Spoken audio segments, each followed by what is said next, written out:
Astronautics Worldwide, today is another day. Ayan, so may tutulungan tayo ngayon, no? And, bago kami magsisimula, guys, sa mga Astronautics Worldwide, sa mga abangers, at sa mga hindi pa nakakilala sa akin at saka gusto magpa-reading, mag-ingat-ingat po kayo sa scammer kasi sobrang galing ng mga scammers, no? So, magaling sila mag-deliver ng mga salita. So, especially sa mga ibang bansa, mga OFW, mag-ingat po kayo sa mga scammers, no? So, kung gusto niyo magpa-schedule, please make sure na ako or yung admin ko ang kausap nyo, mag-video call kayo, kailangan kita ang mukha nila. Okay? And sa chat po, mag-ingat din po kayo. Mahalata nyo naman din po ang mga profile nila. So, mag-ingat din po kayo sa scammer na J. Costura ang apelido pero mali ang spelling. Okay? U ang gamit nila. Malalaman nyo naman po yan sa mga followers. Okay? So, ulitin ko po, mag-ingat po kayo sa mga scammer at double check po lahat. Okay? So, ready ka na, darling? Alright. So, meron po kaming gamit na ito ay partner mo, no? Opo. Handa ka na? Opo.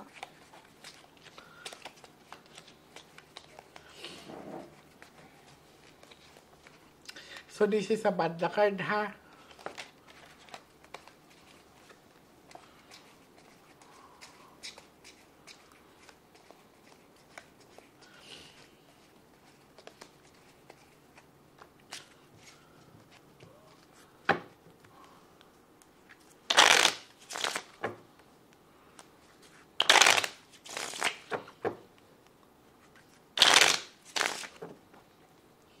Mag-focus ka, darling, okay?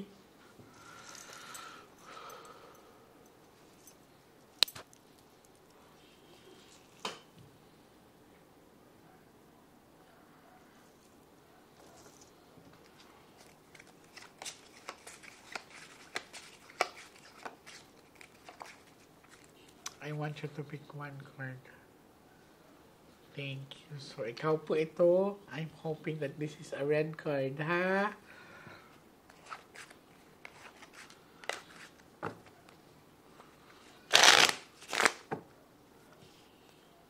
Cut the cards into three.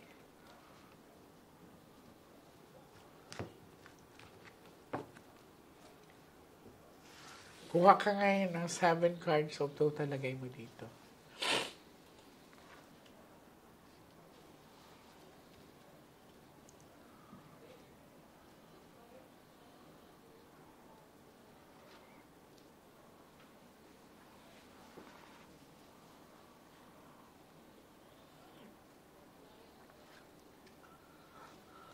Pag may king dito na lalabas, hanggang sa 12 cards mo, siya na yan.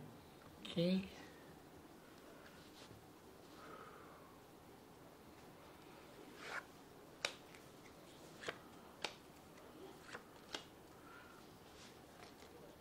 Ano ang sinabi ko sa'yo? Pag may lumabas pong siya na yan. Anong nauna? This is heart, no? Ibig sabihin, pagmamahal din yan. Okay. This is a representation of travel and distance. So, sa pinakita sa akin, this is 4 box of dark kasi. Anong nasa isip nyo pag 4 box of dark? Kabaong. Okay, nakadikit, or ito ay emptiness. So, travel and distance, ibig sabihin, darling, bumabiyahe siya. Alright? Sa pinapakita sa akin, malinaw na may pagbiyahe, mabilis yung takbo niya. And kung mapapansin niyo, flower din, ang ibig sabihin din kasi ng flower, ate, halaman, puno, bulaklak. So, hindi man ako nakapunta sa lugar na pinangyarihan. Kasi this one, malinaw ang pinakita sa akin mabilis yung takbo niya, tapos may puno akong nakita, malapit sa puno, tapos, doon yata siya na-disgrasya, nabangka. No? Titingnan natin kung may foul play. Alright? So, tatanungin ko kayo, kasi may naaamoy pa ako eh. Nakainom ba siya nung time na yun? Opo.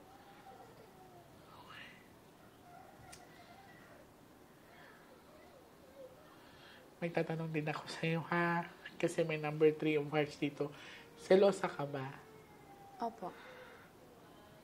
Pinagdudahan mo ba siya na may third party or nagsiselos ka lang ng Nagsiselos lang po. bigla-bigla? So, sinasabi din niya dito, wala kang dapat pagselosan kasi wala naman daw siyang third party. So, bakit dumating ka sa point na parang natatakot ka na meron siyang iba? Ano lang po, iniisip ko lang po na baka iwanan niya ako. Love ka nga, oh. So, this is heart learning. Kung mapapansin mo, puro heart to. May mga bagay daw na hindi, walang dapat pag-awayan. Minsan kasi, paulit-ulit ka. Pinapaliwanag daw sa kanya minsan na parang gusto niya lagi siyang updated. It's okay, naintindihan kita. You're so young. Lalo na siguro sa anak niyo na parang natatakot ka na anytime na baka hindi ka uwian, iwanan ka. So, yan ang pinapakita. It's okay. And I understand that. Magmahal ka lang.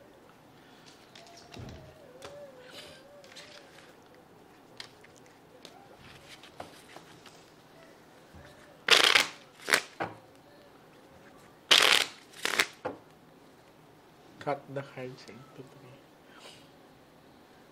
Kayo po ang tatay niya. Tatay po naman. Ano namatay? And kayo ang nanay nung namatay. So, napapansin niyo yung dalawa na may pag-aaway sila na hindi naman dapat? Or naiintindihan ko yan kasi mga bata pa nga. So, sa'yo, you're kinda emotionally, kasi yung parang, sa bagay, ilang taong ka? 17. Tapos siya ay 19.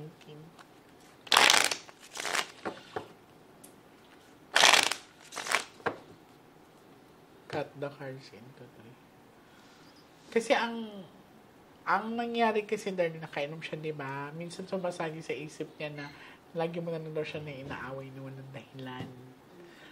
Okay. Pero hindi ikaw yung dahilan ng pag-aksidente, ha? Ang inaano kasi niya, pag nakainom siya, parang yung naiisip niya ba, na wala naman akong ginagawang kasalanan. Wala naman daw siyang,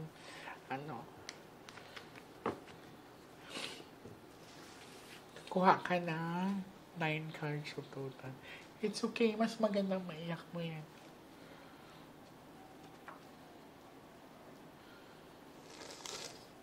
Kasi ang nangyayari sa kanya, pag umaalis siguro to, parang gusto niya sumama, bitbit yung anak. Hindi naman pwede yun, B. Baka mabilang kasi siya Oo. sa isama. Kaya nga, ang ano naman niya, pag hindi siya sinasama, sumasama loob niya, ang iniisip niya may third party o ganyan. Darling, kakapanganak mo lang.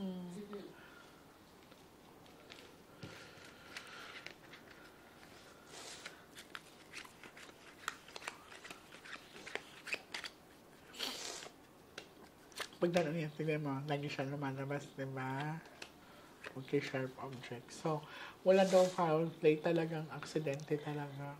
Pero ang tama niya, atis, ito talaga, oh. Ito talaga ang naging impact niya.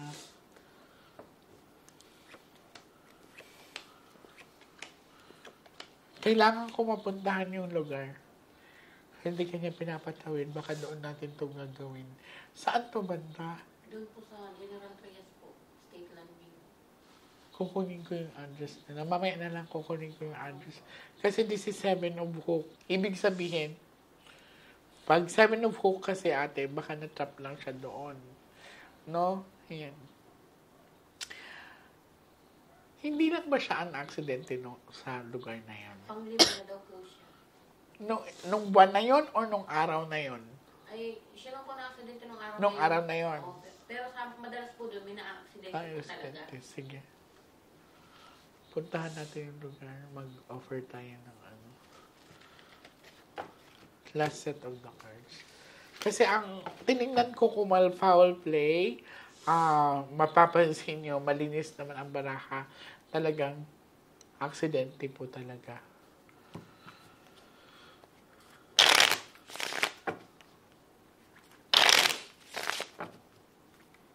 Cut the cards into 3. Wala kayo nakuha CCTV ate. Ayaw po kasi magbigay yung malaking bahay doon eh. Kasi ano daw po, baka daw hindi namin kayanin pag napanood namin yung nangyari. Kasi yung Private po kasi yung bahay na yun eh. pagsalpok niya Opo. siguro. Opo.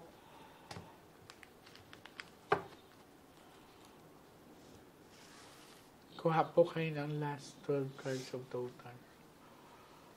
Pero tinay niyo mong pinakiusapan. Nung nakiusap po yung mama niya, ang pumayag po yung matanda. Kaso yung matanda, hindi naman daw po marunong operate ng camera nung CCTV. May CCTV? Anak lang po, na may trabaho yung anak. Tapos nung napanood po nila, nagtanong po yung anak ko, yung pangatlo kong anak kung pwede. Sabi nila, sensitive daw po, ayaw nilang ipaano kasi private nga daw yung baka hindi daw kaya pag napanood na.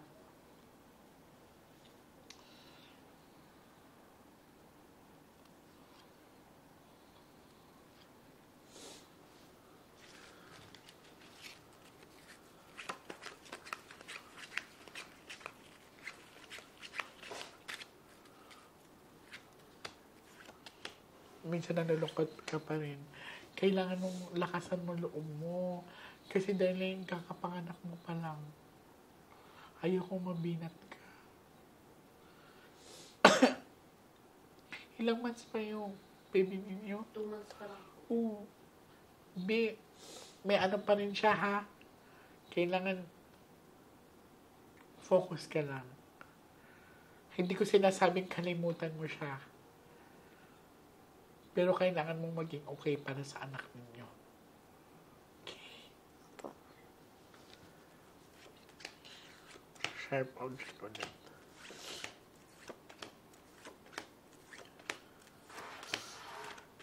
Anong real name ng anak ninyo? Ang pangalan ng anak niyo?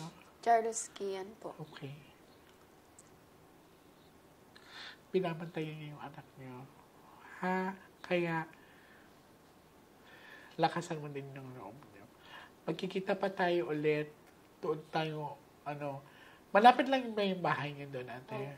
Okay. So, doon natin gawin yung pagtawid sa kanila. Kukunin ko po yung address ninyo. Tatawag po kami mismo. Ha? Kami mismo ang pupunta sa inyo. Uulitin ko, darling. Hindi kanya niloko. Wala siyang third party. It's truly accident. Kaya lang yung mabilis yung takbo niya, yung impact niya is sa ulo talaga. Opo. Malaki po talaga sugat ng ulo niya. Ano yun?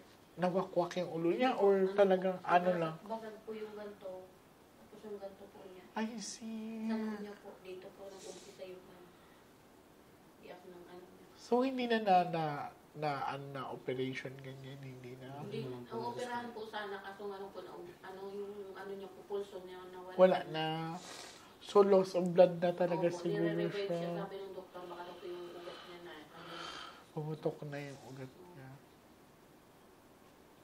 Hindi na agad siya nadala sa hospital, kuya. Nadala po. nadala po. Mga ilang minuto bago yung Matagal pa accident. po. Nasa Matagal pa dalawang po sa oras pa po hospital. siya. Nasa na, Okay. Kaya loss of Maulan po blood. noon eh. Di ba may bagyo po. mga 2 hours pa siyang buhay na sa hospital siya. Sorry. Hindi namin agad nalaman po kasi mga kasama sa trabaho nga po ang nakasama niya noon. Maulan din po nung nasa sasakyan sa amin kasi ang lakas nga ng bagyo. Oo. Nilakad ko lang ng Oo. hospital po para maabutan ko. Pero dito pa rin sa Cavite yung hospital. Opo, dun sa Manggahan po. Wala pang 15 minutes kung may sakyan ka nandun ka. Nandun na wala. Saan ako nasugod na nga. Well, anyways, pupunta ako sa inyo ha. Maraming salamat sa pagtitiwala niyo sa akin. And gusto ko din kasi makita yung lugar kasi baka elemental din eh. Kasi, ibig sabihin, yung lugar na yun ay nangunguha. Nakita mo to, Dad? Opo. No? So, tutulungan ko kayo sa parang alam ko. Ha? And darling, uulitin ko, kailangan mo maging okay, kumain ka maayos, matulog ka maayos, para sa anak ninyo. Dahil ko na Okay. yung ginagawa yan. Salamat po. Yan. So, Kahit pwedeng kumain ka. oo. Kasi malakas pa ang binat niya, 2 months pa yan. Yung niliwasan ko eh. Oo. Darling, isipin mo, paano kung may mangyari sa inyo? Sa'yo, paano yung anak ninyo? Okay? Binabantay niya yung anak ninyo, kaya sana ikaw din, lakasan mo loob mo. Ha? Dahil pinapaalala sa kanya, iba yung pagmamahal ng tunay na anak sa lola't lola lang niya. Oo. Pinapaliwanag ko sa kanya. Masaya ko talaga. Tatagan talaga kasi dito ko nakita sa cards na parang denial pa siya eh. Ayokong pumasok sa isip niya na, alam niyo yun? No, kasi may tendency siya. Opo. Ha? Wag, darling. Sinasabihan kita, ha? Bakit minsan pumapasok sa isip? Kaya, darling, nakasan mo loob mo. Okay? Be positive lang. Dadalawin ko kayo sa inyo. Like Okay? sa kanya, sa amin mas masakit kaya sa'yo. Kami, anak Oo. Okay, magpapatatag kami. Ikaw pa kaya. Sila ka. Siyempre, Yung hindi masakit sa'yo, parang masakit sa amin mga magulang. magulang. Hindi ganun kadali. Alam ko hindi ganun kadali na mawala ng mahal sa buhay. Kaya, pero kailangan natin magpakatatag. Especially may bibigay mo liit pa. Ha? Maraming salamat sa inyo. God bless. Thank you.